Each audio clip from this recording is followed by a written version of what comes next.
গোসলের সময় ভুলেও করবেন না এই চারটি কাজ। যদি করেন তাহলে সারা জীবন গোসল করার পরেও আপনার শরীর থাকবে অপবিত্র।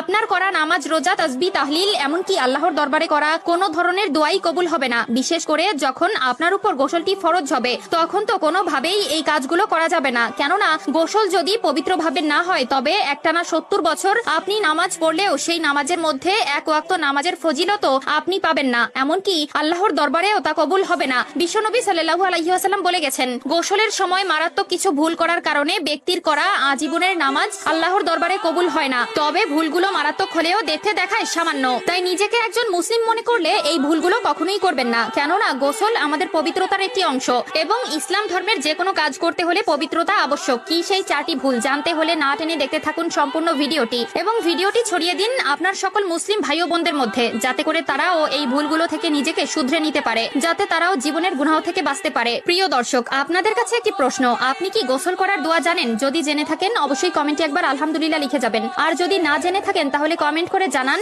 আমরা আপনাদেরকে জানিয়ে দিব। তো চলুন ভিডিওটি শুরু করা যাক। প্রিয় দর্শক, প্রত্যেকটি মানুষের জীবনে ফরজ গোসল নামক শব্দটি আসবেই। তবে আমাদের মধ্যে অনেকেই আছে যারা এই ফরজ গোসলের নিয়মটা পর্যন্ত জানে না। আমাদের ভেতরে যদি প্রশ্ন করা হয়, তবে দেখা যাবে প্রতি 100 জনের মধ্যে 60 থেকে 70 জনই এই ফরজ গোসল সম্পর্কে সঠিকভাবে অবগত নয়। এবং প্রিয় নবীর বলা গোসলের সময় করা 4টি ভুলের মধ্যে অন্যতম একটি ভুল হচ্ছে এই ফরজ গোসল। তাই যখন কারো উপরে গোসল ফরজ হয়ে যায়, তাকে গোসল করার আগে অবশ্যই ফরজ গোসলের নিয়ত করতে হবে। দ্বিতীয়ত, তাকে 3 বার কুলি করা লাগবে এবং কুলি করা শেষে নাকে পানি দিতে হবে। তবে অবশ্যই এমন ভাবে নাকে পানি দিতে হবে যেন নাকের নরম জায়গা পর্যন্ত সেই পানিটি পৌঁছায়। এরপরে পুরো শরীরে পানি ঢালতে হবে। তবে অবশ্যই খেয়াল রাখতে হবে যাতে করে শরীরের প্রতিটি পশম এবং শরীরের প্রতিটা কণা পানিতে ভিজে। দ্বিতীয় নম্বর কাজটি হচ্ছে সম্পূর্ণ বিবস্ত্র হয়ে গোসল করা। আমাদের মধ্যে এমন অনেক মানুষ আছে যারা গোসল করার সময় এই ভুলটি করে থাকে, অর্থাৎ